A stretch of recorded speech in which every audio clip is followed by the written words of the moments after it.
ॐ भद्रं कर्णेभिः शृणुयामदेवाः भद्रं पश्येमाक्षभिर्यजत्राः स्थिरैरङ्गैस्तुष्ट्वा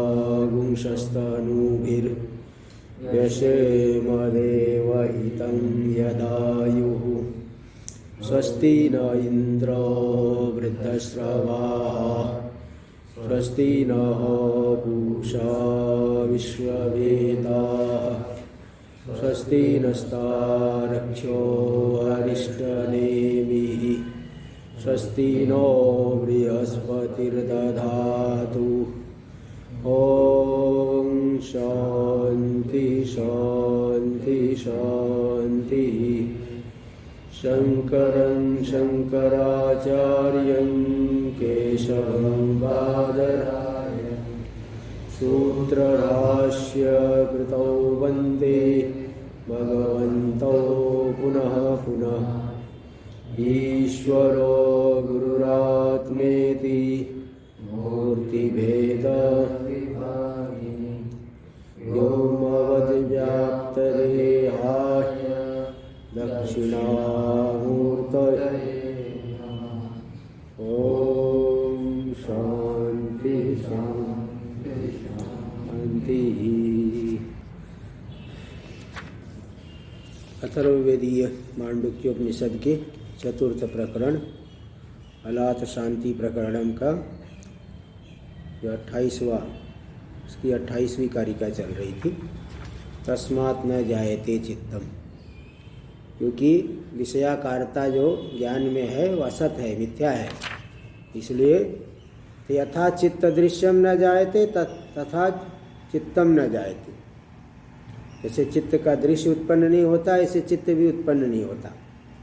ऐसा होने पर भी जो लोग ज्ञान की उत्पत्ति को मानते हैं, खे वै पश्यन्ति तत्पद ते पदम, आकाश में पक्षियों के पद चिन्ह हो देखना चाहते हैं तो संभव नहीं है। चल रहा है, देखिए। तत्र हेतुम सूचयति तेनैव, तत्र यानी जन्माभावे, हाँ तेनैव, वही जन्म के अभाव में हेतु सूचित कर रहे। तेनैव चित्तेन चित्त स्वरूपम द्रष्टुम अशक्यम, उसी चित्त के द्वारा चित्त के स्वरूप को नहीं जानना चाहिए, जान सकते हो। अशक्यम पश्यन्तः, तो जो हो नहीं सकता, देख नहीं सकते, जान नहीं सकते, तो भी उसको जो मान रहे हैं, तो खे वै पश्यन्ति ते पदम पक्षादीना, आकाश में ऐसे पक्षी आदि के पद चिन्ह ढूंढ रहे हो, वो तो मिलने वाला है नहीं। ऐसे ही स्वयं उसी चित्त के द्वारा चित्त के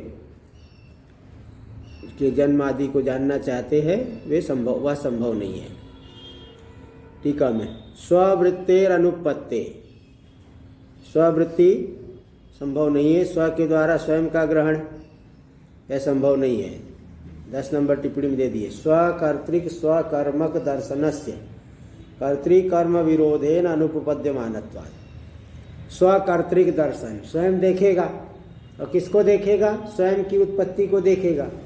तो स्वकर्तृक स्वकर्मक दर्शन ये नहीं हो सकता है, क्योंकि कर्म कर्तृभाव विरोध, एक ही स्वयं ही कर्ता बने, स्वयं ही कर्म बने, ऐसा हो नहीं सकता है।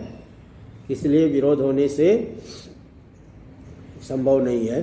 तो स्ववृत्तेर अनुपत्ते तदृश्यताम अंतरेण च तद्धर्म दृश्यता संभवात्, वह जब तक दृश्य नहीं बनेगा तब तक उसके धर्म को नहीं जान सकते।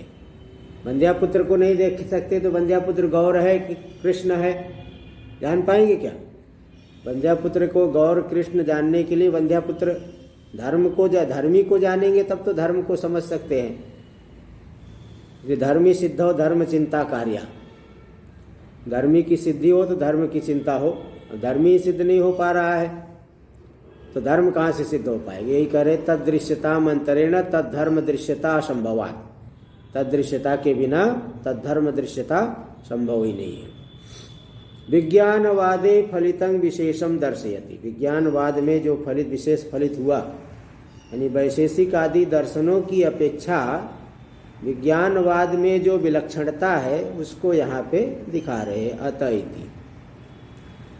अत इतरेभ्योपि द्वैतीभ्यो अत्यंत साहसिका, अन्य द्वैती लोगों से भी ज़्यादा साहसी हो गए, ज़्यादा अनिष्ट कल्पना कर लिया है विज्ञानवादियों ने, उनसे भी बढ़ कर के हो गए। बताओ, स्वयं के द्वारा स्वयं के धर्म का दर्शन, ये तो वैशेषिक भी नहीं मानते, इसको इन्होंने मान लिया है। शून्यवादिनं प्रति विशेषम कथयन्ति, शून्यवादियों के प्रति विशेषता को दिखा रहे हैं। येपि शून्यवादिनः पश्यन्त एव सर्वशून्यतां स्वदर्शनस्यापि शून्यतां प्रतिजानते। जो शून्यवादी लोग वो कुछ वाक्यों को देख करके असदेव इदम अग्र आसीद, उसी को प्रमाण बता देते दूसरे को। वैसे तो वेद को नहीं मानते किंतु दूसरे को व्यामोहित करने के लिए बता देते हैं। तो जो शून्यवादी लोग पश्यन्ता एव सर्वशून्यता, सर्वशून्यता को देखते हुए स्वदर्शनस्यापि शून्यतां प्रति जानते। तो भाई जब तुम सबको शून्य, सर्वम शून्यम कह रहे, मतलब आपका दर्शन भी शून्य हो गया। ये कैसे सिद्ध हो पाएगा आपका मत? ते ततोपि साहसिक तरा, वे तो विज्ञानवादियों से भी ज़्यादा साहसिक हो गए हैं, उनसे भी बढ़ कर के साहसिक हुए। 7 नंबर टिप्पणी में दे दिए, निस्वरूप शास्त्रादीना, निस्वरूप साधका, शून्य शास्त्र के द्वारा शून्य की सिद्धि करना चाहते। भाई सबको शून्य है तो शास्त्र भी तुम्हारा शून्य है, तो निस्वरूप शास्त्र आदि के द्वारा निस्वरूप शून्य को सिद्ध करना चाहते हैं। तो विज्ञानवादियों से भी बढ़कर के साहसिक हो गए, अनिष्ट कल्पना करने वाले हो गए। तो वे तो खंग मुष्टिना अपि जिगृक्षन्ति, मुष्टि के द्वारा मुट्ठी में आकाश को बंद करना चाहते, आकाश को मुट्ठी में पकड़ना चाहते। ये लोग तो विज्ञानवादी तो आकाश में पक्षियों का चिन्ह ढूंढ रहे हैं, मिल जाए, और शून्यवादी तो आकाश को ही मुट्ठी में पकड़ना चाहते, उनसे भी बढ़ करके हो गए। टीका में देखिए दे रहे हैं, पश्यन्त एव इति अलुप्त दिग्रूपता द्योत्यते। सुषुप्ति में भी ज्ञान रहता है, तो अलुप्त दिग्रूपता को देखते हुए भी स्वदर्शन की शून्यता की कल्पना कर लेते हैं। स्वदर्शनस्यापि शून्यतां प्रति जानीते, अपने दर्शन में भी शून्यता की कल्पना कर लेते हैं, स्वशास्त्र को भी शून्य ही मान रहे हैं। दृग्बलादेव सर्वाभाव सिद्ध्यति, किसी की भी सिद्धि करनी हो तो ज्ञान की अत्यंत आवश्यकता है। दृग के बल से ही हो सकता है, बिना जो है ज्ञान के सिद्ध नहीं हो सकता है। दृग अभावस्तु कथम सिद्धेत, दृग का अभाव कैसे सिद्ध होगा? न च तावत दृगेव तद अभावम साधयेत, दृग ही दृग का अभाव, ज्ञान ही ज्ञान का अभाव सिद्ध कर दे, ऐसा तो है नहीं। तयोर एक कालत्वानुपत्ति है, इसलिए दृग और दृग का अभाव दोनों एक काल में हो सकता है क्या? एक ही क्षण में ज्ञान भी रहे और ज्ञान का अभाव भी रहे, ऐसा तो होता नहीं। तो कैसे सिद्ध होगा सर्वशून्य? किंच सर्वशून्यतांग वदंता,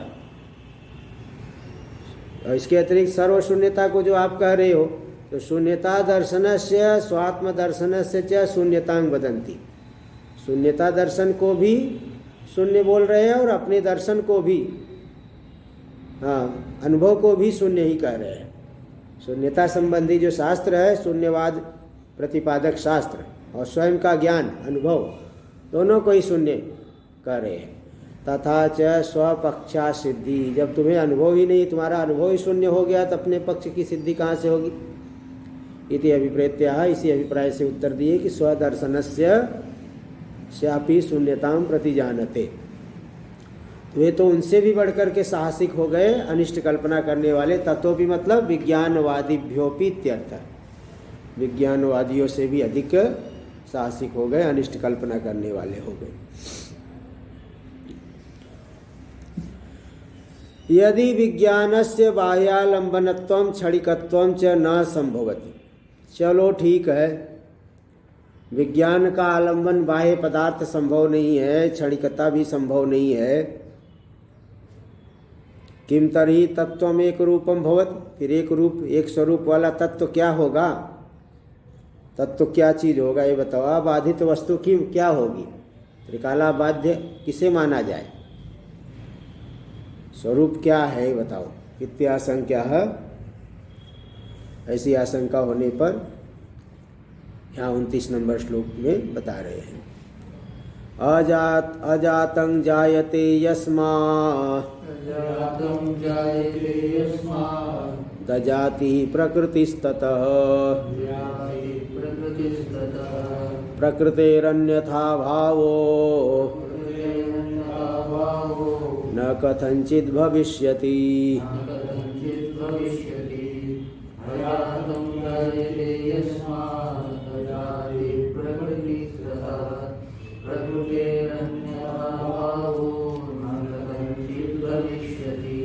अजातम जायते, जो अजात अजन्मा तत्व है, जिसका कभी जन्म नहीं होता, उसी को वादी लोग जायते जायमान रूप से कल्पना कर लेते हैं।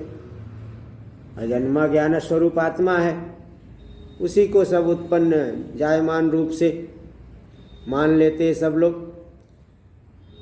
ते भ्रांति से जो है वो कल्पना कर लेते हैं, क्योंकि आत्मा तो कभी उत्पन्न नहीं होता है, ज्ञान स्वरूप है। ज्ञान की कभी, जो शुद्ध ज्ञान है, चिद रूप है, सामान्य ज्ञान है, उसकी कभी उत्पत्ति होती नहीं। तो भी वादी लोग उसकी उत्पत्ति मान लेते, कल्पना कर लेते हैं। तजातम जायते, तो इसलिए यही मानना पड़ेगा अजाति ही प्रकृति ही। अजाति ही प्रकृति है, वास्तविक तत्व है, वस्तु का स्वभाव है। वस्तु का वास्तविक स्वभाव यही हो गया कि जन्म नहीं है, वही वस्तु का स्वभाव है। ततः, ततः का अर्थ किए अजातस्यैव जायमानत्वेन कल्पनात्। अजात ही जब जायमान से रूप से कल्पित हो रहा है तो अजाति ही, जन्माभाव ही वस्तु का स्वभाव हो गया। और जो वस्तु का स्वभाव है वह कभी बदलता नहीं है। प्रकृतेरन्यथा भावो न कथंचित भविष्यति। प्रकृति का अन्यथा भाव किसी भी प्रकार से हो नहीं सकता है। दिखने पर भी परिवर्तन है। जैसे रज्जू सर्प रूप से दिख रही है, लेकिन वो रज्जू ही है, उसमें थोड़ा सा भी परिवर्तन हुआ नहीं है। घट, मृत्तिका घट रूप में दिख रहा है, तो भी मृत्तिका में परिवर्तन नहीं हुआ है। तो एक विशेष आकार रूप से व्यवस्थित होने से घट रूप में दिखने लगा, लेकिन है वो मृत्तिका ही। तो जो प्रकृति होती है उसमें कभी अन्यथा भाव होता नहीं। प्रकृति तो एक जैसी ही रहती वस्तु का स्वभाव, इसलिए आत्मा का जन्म कभी संभव नहीं है। ज्ञान की भी उत्पत्ति, ज्ञान स्वरूप आत्मा की उत्पत्ति हो नहीं सकती है। ठीक है। मैं तस्याच प्रकृतेरन्यथात्वम पुरस्तादेव निरस्तम इत्याह। उस प्रकृति का अन्यथा भाव पहले ही निराश कर दिया गया है। पहले आया था ना 4 प्रकार की प्रकृति आई थी ना, 4 प्रकार की प्रकृति। सांसिद्धिकी, स्वभाव की, स्वाभाविकी, सहजा, अकृताचया। प्रकृति सेति विज्ञेया स्वभावम न जहातिया। ये 4 प्रकार की प्रकृति पूर्व में दिखा चुके हैं। सांसिद्धिकी का मतलब जो योगी लोग योग साधना करते हैं उससे जो सिद्धि होती है वो सांसिद्धिकी। और स्वाभाविकी, स्वभाव से जैसे हो, अग्नि में उष्णता आदि। सहजा जो वृक्ष पक्षियों में उड़ने की क्षमता, बंदर एक डाली से दूसरे डाली पे कूद जाता है, वो सहजा ही सिद्धि है उसकी। और अकृता मतलब जो की नहीं गई है, बनाई नहीं गई है। ऐसा एक 4 प्रकार का पूर्व में बता चुके हैं। तो हाँ, पूर्व में 4 प्रकार का आ चुका है। हाँ, ये तो यही आया था ना, अभी आया 2 से 5 पृष्ठ पे आया था।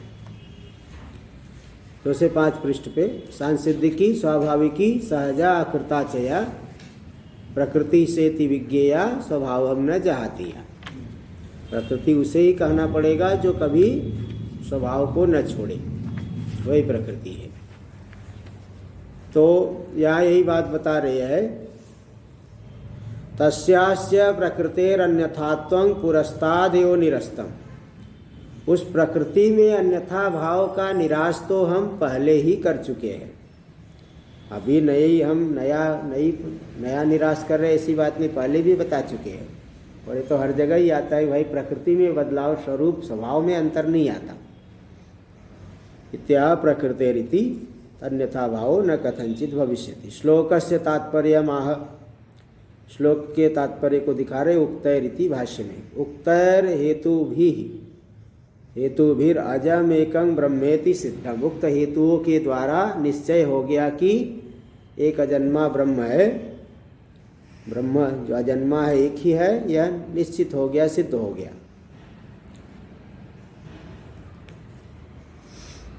उक्तैर हेतु भी टीका में देखिए, उक्कूटस्थम अद्वितीयं ब्रह्मेति यत्र यत् पूर्वत्र प्रतिज्ञातम। कूटस्थ अद्वितीय ब्रह्म की प्रतिज्ञा वो जो शुरू में ही दूसरे में भी कर दिए थे। दूसरे में कि दूसरा जो प्रकरण था, तीसरे के आदि में कि जो है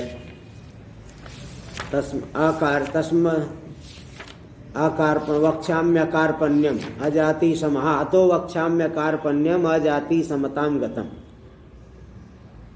यथा न जायते किंचित जायमानम समन्तता।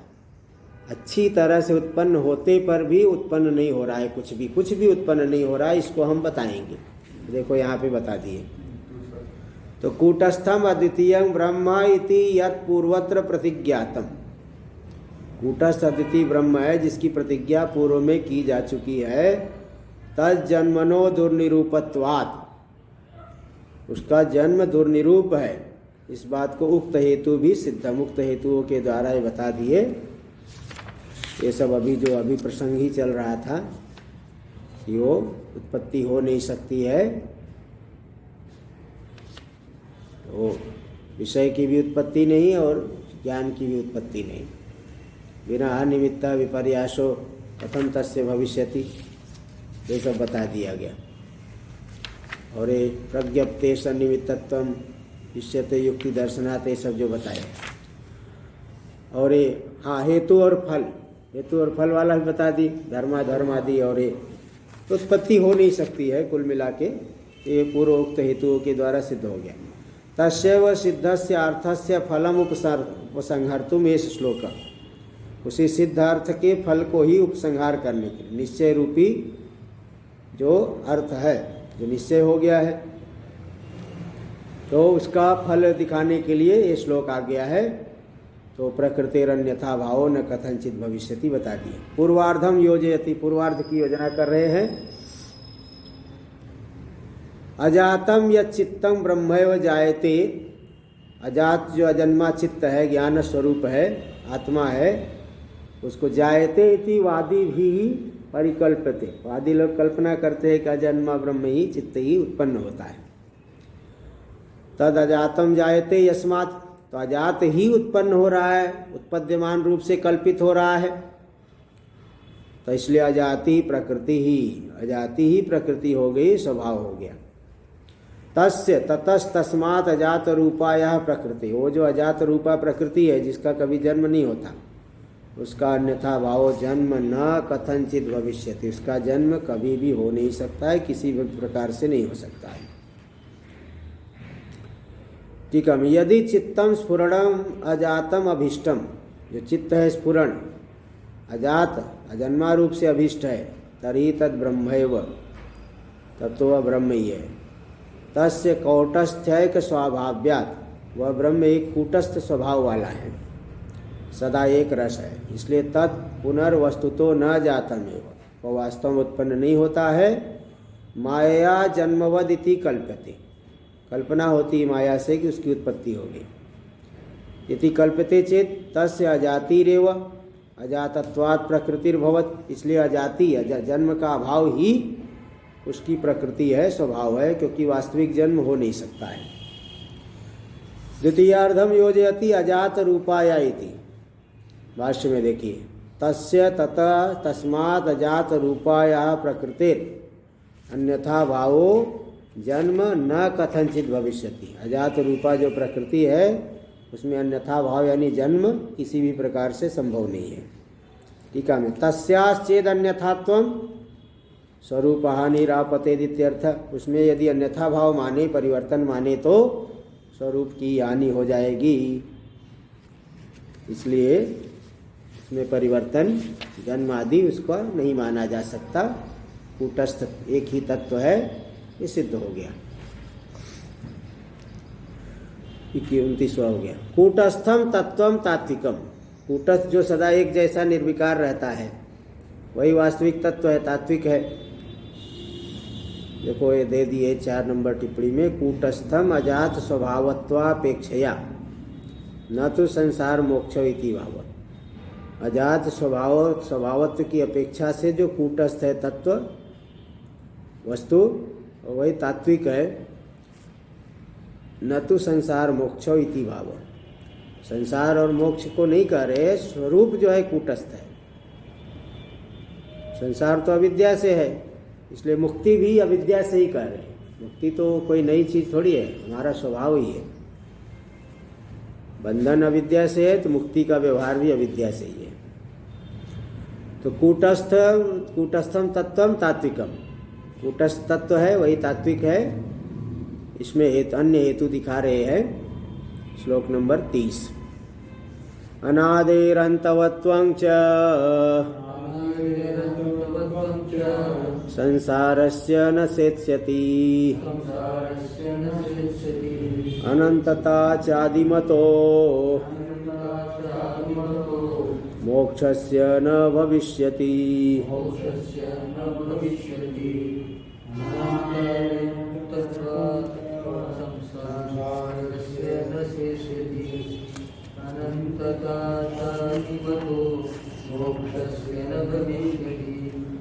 अनादिरन्तवत्वं च।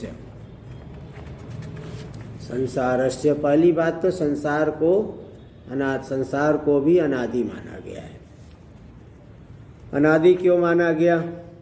बालक पैदा होता है, पैदा होते ही वह रोने लगता है, हंसने लगता है कभी,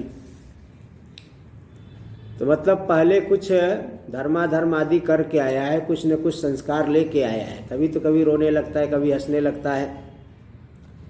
और अगर वो पहली बार पैदा हुआ तो उसको पता ही नहीं दूध कहाँ से मिलेगा, क्या खाना है।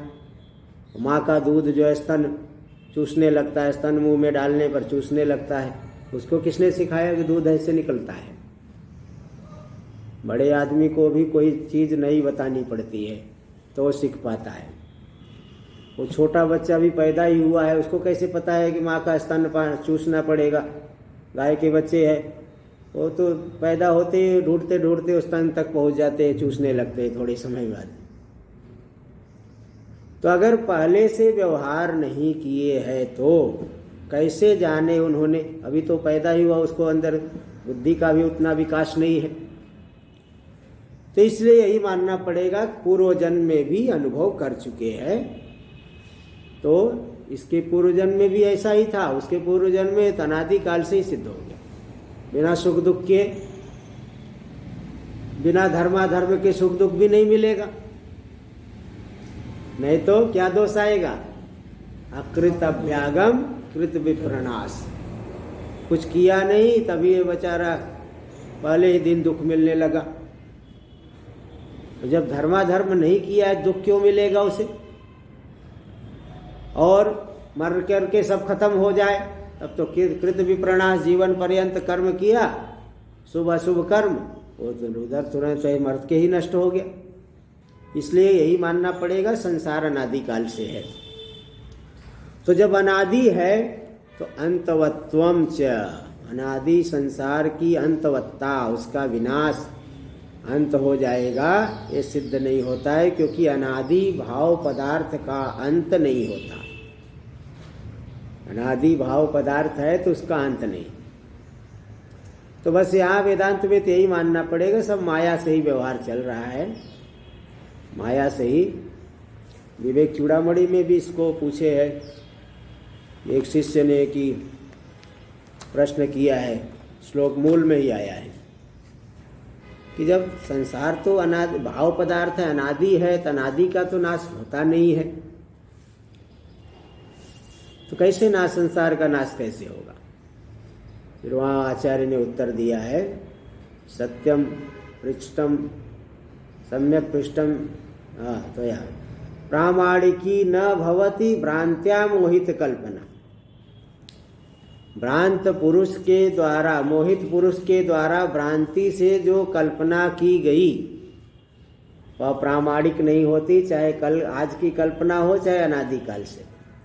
किसी व्यक्ति को दिक् भ्रम हो रहा है, किसी दूसरे जगह जाने पर दिक् भ्रम हो रहा है, अब बाल्यावस्था से दिक् भ्रम होता हो, इससे क्या हो गया? पूर्व दिशा पूर्व ही रहेगी, पश्चिम नहीं हो जाएगी।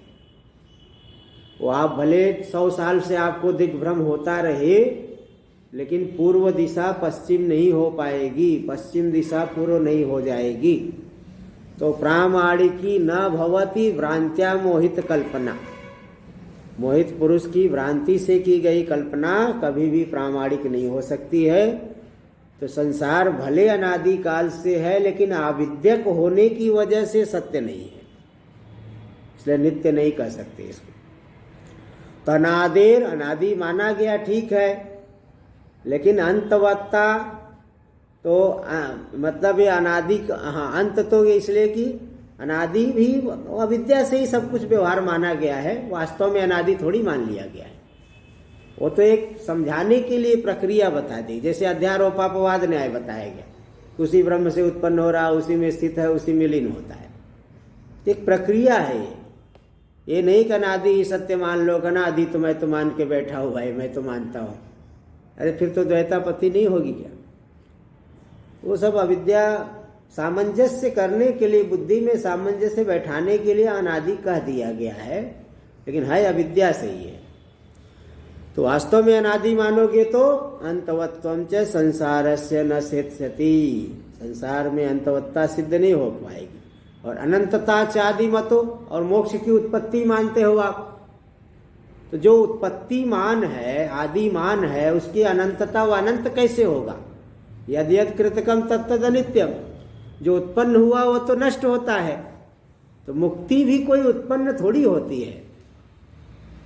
कल्पित बंधन की निवृत्ति होकर के स्वरूपावस्थिति, जिस सच्चिदानंद रूपता का पहले अनुभव नहीं हो रहा था, अब तादात्म्य शरीर आदि के साथ छूट गया तो उसका अनुभव हो गया, यही मुक्ति है। वो मुक्ति इसलिए विमुक्तस्य विमुच्यते, जो पहले से मुक्त है वही मुक्त हो रहा है। पहले बंधन की भ्रांति हो रही थी, केवल भ्रांति हट गई, यही मुक्ति है। कोई मुक्ति नया नहीं पैदा हो गया, क्योंकि पैदा मानोगे तो फिर विनष्ट हो जाएगा। अनंतता चादि मतो मोक्षस्य न भविष्यति, आदि मान जो मोक्ष है वह अनंत नहीं हो सकता है। ये भी बात हमें समझ के चलना पड़ेगा। टीका में देखिए, विमत संसारो नान्तवात, नान्तवान, विमत जो संसार है अंतवान नहीं है, जो अनादि भावत्वात्, अनादि भाव रूप होने से आत्मवद, आत्मा के समान इत्यर्थ। किंच मोक्षो अनंतो, इसके अतिरिक्त मोक्ष ये मानना, मोक्षो अनंतो न भावत्वे सति आदिमत्वात् घटवत्, मोक्ष किंच मोक्षो अनंतो, मोक्ष अनंत है, अनंतो न, मोक्षो अनंतो न, अनंत मोक्ष अनंत नहीं हो पाएगा। पूर्व पक्षी देखो, ये पूर्व पक्षी कहेगा ना कि भाई संसार अनादि है, तो अनादि है तब तो उसको उसका अंत कैसे होगा ये बताओ। इसलिए आप पहला अनुमान देख, विमता संसारो न अंतवान, अनादि भावत्वाद आत्मवद, तब तो उसका अंत होगा ही नहीं।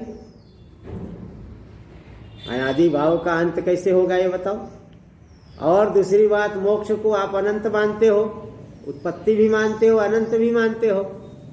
उत्पत्ति है तो फिर अनंत कहाँ से होगा? किंच मोक्षो अनंतो न, मोक्ष अनंत नहीं होगा। क्यों? भावत्वे सति आदिमत्वात्, भाव रूप होने से आदिमान है, भाव रूप होते हुए आदिमान है। हाँ, आदि जो उत्पत्तिमान भाव पदार्थ है उसका नाश अवश्य होता है, जिसे घटपट। तो उत्पद्यमान भाव पदार्थ है, इसलिए वह मोक्ष अनंत भी नहीं हो सकता। घटवद, घट के समान। इत्याह अनंतता च आदिमतो मोक्षस्य न भविष्यति। आदिमान जो मोक्ष है उसमें अनंतता भी नहीं हो सकती है।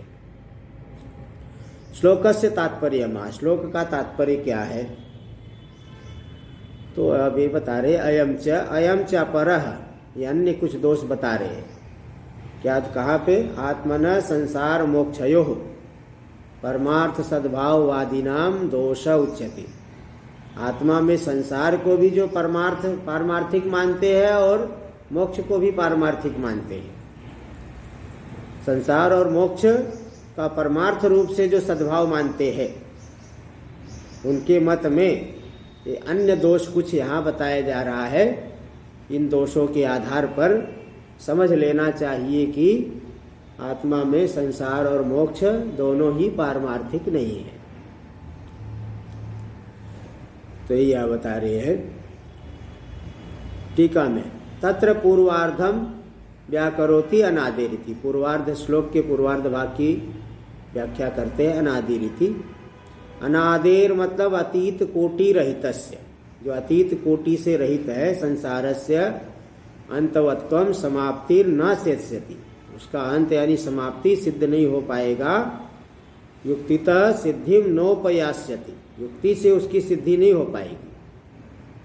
युक्ति से आप सिद्ध करना चाहो तो हो ही नहीं पाएगा। टीका में अतीत कोटि रहितस्य पूर्वम नासीद इति अवच्छेद वर्जितस्य। अतीत कोटि से रहित है। सादी पदार्थ क्या है?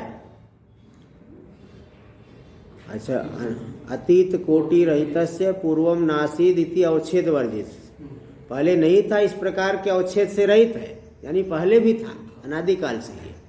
अतीत कोटि रहितस्य पूर्वम नासीद इति अवच्छेद वर्जितस्य। अतीत कोटि की पहले नहीं था। इस प्रकार की जो अतीत कोटि है अवच्छेद, इस प्रकार के अवच्छेद से जो रहित है। देखो 6 नंबर टिप्पणी में देख, पूर्व काल वृत्ति अत्यंता भाव वर्जितस्य। कभी इसका अत्यंता भाव था ऐसी बात नहीं है। पूर्व काल वृत्ति अत्यंता भाव से जो वर्जित है यानी अनादि है। तो ऐसा जो अनादि संसार का अंतवत्व संभव नहीं है, युक्ति से सिद्ध नहीं हो पाएगा। यो अनादि भाव सो अंतवान, जो अनादि भाव है वो तो अंतवान न है ना। यो अनादि भाव सो अंतवान न, ये व्याप्ति होती है। जो अनादि भाव पदार्थ है वो अंत वाला नहीं होता। इसमें दृष्टांत क्या मिलेगा? आत्मा अनादि भाव है, अंतवान नहीं होता है। इति व्याप्तेर आत्मनि व्यक्ता, इति व्याप्तिर आत्मनि व्यक्ता। ये जो व्याप्ति है आत्मा में एकदम स्पष्ट है। आत्मा अनादि भाव है और वह अंतवान नहीं है, यह व्याप्ति आत्मा में एकदम स्पष्ट है। इत्याह नहीं इति भाष्य में, नहीं अनादि सन अंतवान कश्चित पदार्थो दृष्टो लोके। अनादि हो करके अंतवान हो कोई पदार्थ, ऐसा तो कोई भी पदार्थ लोक में देखा नहीं गया है। ऐसा कोई भी पदार्थ लोक में दृष्ट नहीं है। टीका में बीजांकुरयोर हेतु फल भावेन संबंधस। बीजांकुर का जो हेतु फल भाव से संबंध है, तस्य नैरंतर्यम संतान, उसकी निरंतरता मतलब अनादि काल से प्रवाह चल रहा है, संतान प्रवाह है। तस्य अनादि भावत्वेपि विच्छेदस्य अंतस्य दृष्टत्वात्, वो तो अनादि है तो भी उसका विच्छेद तो देखा गया है, इसलिए अनैकांतिकता, अनैकांतिक हो गया आपका कि आप बता रहे हैं कि जो अनादि भाव है वो अंतवान नहीं होता है आत्मा। तो भाई बीजांकुर जो प्रवाह चल रहा है अनादि काल से, लेकिन वो प्रवाह का नाश तो होता है।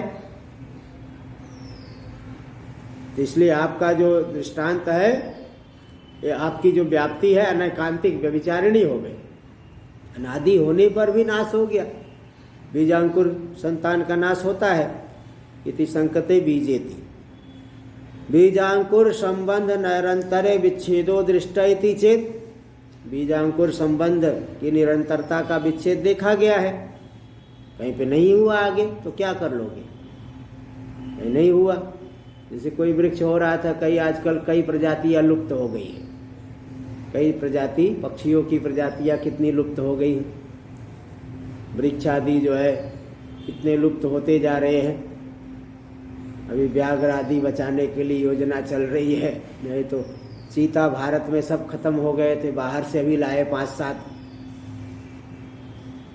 तो ये प्रवाह का भी तो विच्छेद देखा जाता है, इसलिए अनैकांतिक हो गया आपका हेतु कि यो अनादि भाव सो अंतवान न, अंतवान तो है, यही कह रहे हैं। बीजांकुर संबंध नैरंतर्य विच्छेदो दृष्टि चेत, सिद्धांति कह रहे न, ऐसा मत कहो। ठीक है, में भावत्व विशेष्यांशस्य तत्र अवर्तनात् न व्यभिचार शंका, क्योंकि अनादि भाव, अनादित्वे सती भावत्व, तो भावत्व रूपी जो विशेष्यांश है वह संतान में नहीं है, संतान में नहीं है। तत्र देखो 8 नंबर टिप्पणी, संताने नैरंतर्यस्य अंतराय अभाव रूपत्वात्, नैरंतर्यस्य अंतराय अभाव रूपत्वात्। अच्छा क्या दे दिए ऊपर की, तत्र भावत्व विशेष्यांशस्य तत्र वर्तनात् न व्यभिचार शंका इति दूषयति, न एकत्व एक वस्तु भावत्वेन अपोदितत्वात्। तो हाँ, ये बताए थे ना पहले, इसका निराश किए थे कि जो संतान है तो क्या है, संतानी से भिन्न है कि अभिन्न है? भिन्न भी नहीं कह सकते, तो और अभिन्न कहोगे तो व्यक्ति की तो उत्पत्ति होती है, व्यक्ति की उत्पत्ति हो रही है, तो संतान कोई एक वस्तु नहीं है। इस बात को पृष्ठ नंबर 217 में दिया गया था, 217 पृष्ठ पे इसका जो है उदाहरण दिया गया था कि नहीं बीजांकुर व्यतिरेकेण बीजांकुर संततिर नाम एका अभ्युपगम्यते अथ बीजांकुर संततिर अनादित्वमिति चेत, सिद्धांति कहा न एकत्वानु, पहली पंक्ति भाष्य में आया था 217 पृष्ठ पे कि बीजांकुर संतति को अनादि मान लो। बोले नहीं, संतति क्या है, अनादि है कि एक है ही नहीं, व्यक्ति को छोड़ करके संतान क्या चीज है? नहीं, बीजांकुर व्यतिरेकेण बीजांकुर संतति नाम एका अभ्युपगम्यते, बीज और अंकुर को छोड़ दिया जाए तो बीज अंकुर की संतति अलग से कुछ है क्या? व्यक्ति से भिन्न तो है नहीं, इसलिए ना, तो एकाभ्युत हेतु फल संततिर्वा तदनादित्वादि भी, इसलिए वो वहाँ पे पहले बता चुके हैं कि वह अलग एक कोई संतान कोई एक वस्तु नहीं है, संतान कोई वस्तु नहीं है, क्योंकि व्यक्ति है, प्रवाह तो एक साथ में होगा नहीं, प्रवाह वही संतान कह रहे हो, तो कोई एक वस्तु नहीं है, संतान कोई एक वस्तु नहीं, संतानी से भिन्न नहीं है। इस तरह से उसका अपवाद पूर्व में किया जा चुका है।